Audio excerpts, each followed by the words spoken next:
వాళ్ళని ఎందుకు ఎంకరేజ్ చేస్తున్నారు? అంటే సార్ ఇక్కడ కాంట్రాక్టింగ్ 2-3 రకాలుగా మనం చెప్పుకోవచ్చు సార్. మొదటిది ఏంటంటే ప్రొఫెషనల్ కాంట్రాక్ట్స్ కొంతమంది ఉంటారు, వాళ్ళకి పార్టీలతో సంబంధం ఉండదు.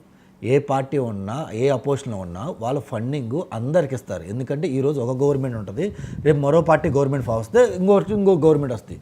సో వాళ్ళు ఏంటంటే యాజ్ పర్ వాళ్ళ నామ్స్ బట్టి అంటే వాళ్ళు ఎవరికి ఎంత ఇవ్వాలని చెప్పి ప్రతి పార్టీకి ఫండ్ ఇస్తూ ఉంటారు.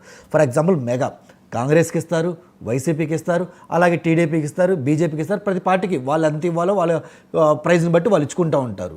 అది ఒక that is professional contract sir. వాళ్ళు పార్టీకి సంబంధం లేదు, వాళ్ళు మాకు వర్క్లు వచ్చినా మీకు ఎంత కమిషన్ ఇచ్చామా అన్న తీరులో వాళ్ళు ఉంటారు. ఇంకొకరు ఉంటారు సార్, దండుపాలెం బ్యాచ్ అని చెప్పి ఇంకో కాంట్రాక్ట్లు ఉంటారు సార్. వాళ్ళు ఏంటంటే ఏ పార్టీ అధికారంలో ఉంటే ఆ పార్టీకి వత్తాసు బతుకుతారు sir. For example present TDP కూటమి ఉంది. ఈ వైసీపీలో ఎవరైతే ఎమ్మెల్యే కింద ఉండి కొంతమంది కాంట్రాక్టులు డబ్బులు సంపాదించుకున్నారు, అదే కాంట్రాక్టులు ఇప్పుడు టీడీపీలోని ఎమ్మెల్యే కింద వచ్చి టీడీపీ ఎమ్మెల్యేకి నేర్పుతున్నారు. మనం ఉసుకలో ఎంత సంపాదించుకోవచ్చు, లిక్కర్లో ఎంత సంపాదించుకోవచ్చు, లేదా ఇంకో విషయంలో ఎంత సంపాదించుకోవచ్చు, నెలకి మేము ఇంత అప్పచెబుతాం, మాకు ఈ బాధ్యతలు అప్పచెప్పండి అని చెప్పి అక్కడ ఉన్న దండుపాలెం బ్యాచే ఇక్కడికి వచ్చి మళ్ళీ ఇక్కడ పెత్తనాలు చేస్తున్నాయి. అదే బహుశా సోదరులకు కూడా తెలియపోవచ్చు. కానీ నేను ఒక నియోజకవర్గం పేరు చెప్తాను ఉదాహరణకి సార్, కోవూరు. అక్కడ రోజుకి 4,000 టన్నుల ఇసుక అక్కడి నుంచి బయటపడుతుంది. టన్నుకి 50 రూపాయలు చొప్పున. ఖచ్చితంగా ఆ ప్రాంతంలో ఉండే అక్కడ ఏంటంటే అక్కడ ఇంకో ఫార్ములా వాళ్ళు ఒకే పార్టీలో అధికార పార్టీలో 2-3 గ్రూపులు లేదా కూటమి వాళ్ళందరూ కలిసి వాళ్ళకు 10 మంది ఫామ్ అయిపోవటం, మనం కొట్టుకు సాగటం అనవసరం, 10 మంది రింగ్ అవుదాం, వచ్చేది ఆ టన్నుకి 50 రూపాయలు, రోజుకి అంతే, టన్నుకి 50 రూపాయలు. ఓన్లీ ఇసుకే, నేను మాడేది లిక్కర్ కాదు. 10 లక్షలు వస్తుందండి, 4 భాగాలు చేసుకుంటాం. ఇంకో సబ్మిషన్, తాడిపత్రి నియోజకవర్గం ఉంది కదా, గెలిచినోడికి 1.5 నుంచి 2.5 కోట్లు, ఓడిపోయినోడికి 1 కోటి గ్యారంటీ.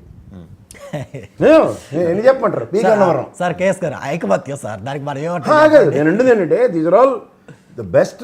కొన్ని మీకు ఇసుక రీచ్లు, నెక్స్ట్ మైనింగ్ ఉన్నవి హార్డ్లీ ఒక 50-60 నియోజకవర్గాలు ఉంటాయి సార్. ఇక్కడైతే పర్ఫెక్ట్ కోఆర్డినేషన్, ఐకమత్యమే మహాబలం మాత్రం బ్రహ్మాండంగా. కానీ పంచుకోటలో కొంచెం కూటమి ప్రభుత్వం మెచ్చుకోవచ్చు సార్. ఇంతకుముందు గొడవలు లేకుండా లేదు, అసలు అనవసరం గొడవలు పెడితే అంతా మనం ఎక్స్పోజ్ అయిపోతాం, మళ్ళీ మన నాయకులు కన్నెర చేస్తారు, ఆగ్రహిస్తారు. సో అందువల్ల మనం పని చేసుకుందాం చక్కగా. అంటే వాళ్ళకి నేను చెప్పింది రోజు ఆదాయం అండి, రోజు ఆదాయం 10 నుంచి నేను చెప్పింది కొంచెం మధ్యతరగతి నియోజకవర్గంలో 20 లక్షలు, సంపన్న నియోజకవర్గంలో 30 లక్షలు. అంటే ఇంతకు ముందు తాడేపల్లి ప్యాలెస్కి మొత్తం వెళ్ళేది సార్. కాబట్టి ఇప్పుడు ఏంటంటే మిడిల్ క్లాస్ ఎవరైతే సెకండ్ గ్రేడ్ నాయకులు ఉన్నారో వాళ్ళు పంచుకుంటున్నారు సార్. ఇక్కడ పంచుకోవడం మటు కామన్, సామాన్య ప్రజలకు వెళ్ళేది లేదు, ప్రభుత్వానికి వెళ్ళేది సార్. అది మనం గుర్తించాలి. ఇంకోటి ఏం చేస్తున్నారంటే ఎమ్మెల్యేలు మేము కాణిపాకం వస్తాం, స్వామివారి ముందు వెలిగే దీపం మీద ఇలా చేయి పెట్టి ప్రతిజ్ఞ చేస్తాం, నిరూపించండి, పేరు మార్చుకుంటాం. కాణిపాక స్వామి రోజు చూస్తున్నాడు, ఎవరన్నా వస్తారా పెడతారని. ఎవరు రావట్లే, పెట్టట్లా. పేరు మార్చుకోండి, ముద్రగడ పద్మనాభం గారు పేరు మార్చుకుని ఏమైంది, ఎవరు కుదిరిస్తారు పేర్లు మార్చుకుని. రైట్. ఒకసారి రాజీవ్ గాంధీ గారి దగ్గర, రాజీవ్ గాంధీ గారి విశాఖపట్నంలో ఈ గొడవ ఏంటంటే రాజుగారికిను గంటా శ్రీనివాసరావు గారికి ఒక ఆయన కారులో కూర్చొని కేకలేస్తాడు, ఇంకో ఆయన పక్క నుంచి నా ఇష్టం, మీరు లేకపోతే నేను వెళ్ళి చెప్పదా, నా నియోజకవర్గంలో నువ్వేంటి ఏలెట్టడం ఏంటని. మీ నోటీస్కి వచ్చిందా అది?